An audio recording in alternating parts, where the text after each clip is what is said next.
हिमाचल शिक्षा विभाग में मई महीने के अंत तक बंद होंगे तबादले। हिमाचल प्रदेश में शिक्षा विभाग की एक महत्वपूर्ण बैठक के बाद शिक्षा मंत्री रोहित ठाकुर ने कहा कि विभाग को सुदृढ़ बनाने के लिए कई अहम फैसले लिए जा रहे हैं। उन्होंने बताया कि सभी जिलों के अधिकारियों से रिपोर्ट लेकर उनकी समस्या का समाधान करने के निर्देश दिए गए हैं। जरूरत पड़ने पर स्कूलों के विलय और पुनर्गठन पर भी विचार किया जा रहा है।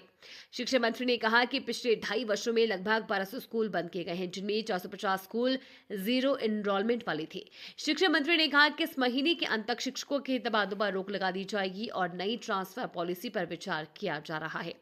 रोहित ठाकुर ने कहा कि जीरो टॉलरेंस और एनरोलमेंट वाली करीब 100 स्कूल डी नोटिफाई किए जाएंगे। नियमों के अनुसार इन स्कूलों का मर्जर या डाउनग्रेडिंग किया जाएगा। हमने विभाग ने एक निर्णय लिया है कि धरातल से एक अच्छा ठीक फीडबैक हमें प्राप्त हो और पिछले कुछ माह से हमारी फर्स्ट वीक, वैसे तो आमतौर पे फर्स्ट वीक आपके हर महीने के आपकी मीटिंग, रिव्यू मीटिंग हुआ करती, जिसमें विशेष रूप से हमारे जो सभी ज़िले की जो डिप्टी डायरेक्टर्स, वो आप जानते कि काफ़ी लगभग कुछ 4-5 वर्षों के बाद आपके नियमित डिप्टी डायरेक्टर्स हमारे को उपलब्ध हुए थे और उसके उपरांत हमने ये पिछले कोई 6-8 महीनों से आपकी रेगुलर मीटिंग फर्स्ट वीक में रखी है और उसमें से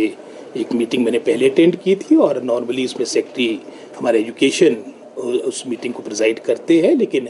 कल का जो विषय था वो महत्वपूर्ण था, जिसमें विशेष रूप से जो हम कंसोलिडेशन का कार्य में, आप जानते हैं कि हम वर्ष 2023 से प्रयास कर रहे हैं कि अपने डिपार्टमेंट को स्ट्रेंथन करें, तो उससे संबंधित हमारे को धरातल से हर ज़िले से प्रॉपर जानकारी प्राप्त हो।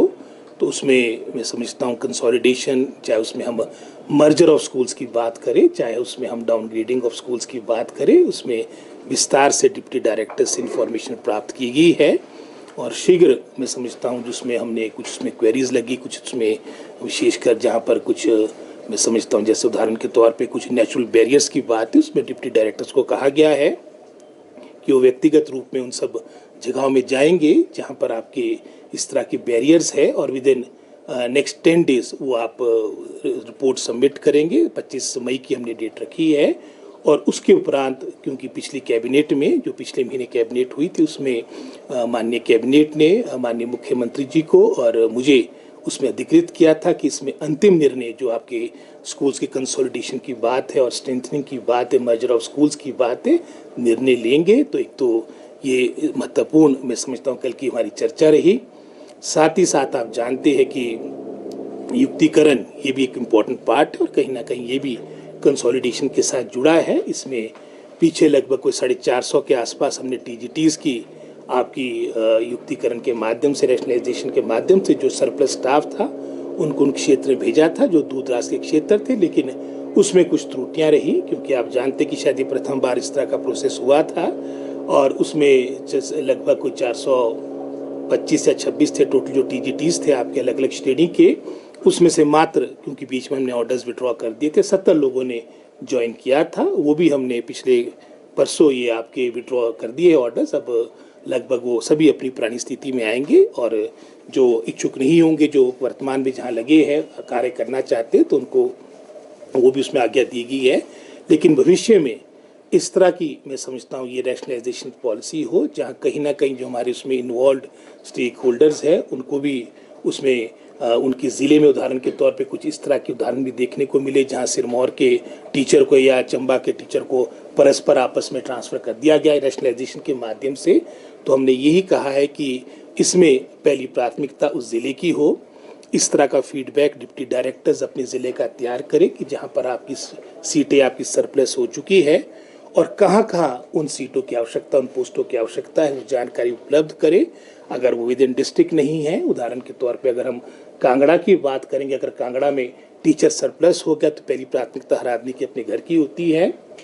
अगर वो कांगड़ा में उसकी एडजस्टमेंट होती है वेल एंड गुड, नहीं तो चंबा एडजॉइनिंग डिस्ट्रिक्ट बनता है जैसे शिमला के लिए, क्योंकि नॉर्मली हमारे 4-5 ज़िले हैं जहाँ पर आपकी स्टाफ की समस्या रहती है।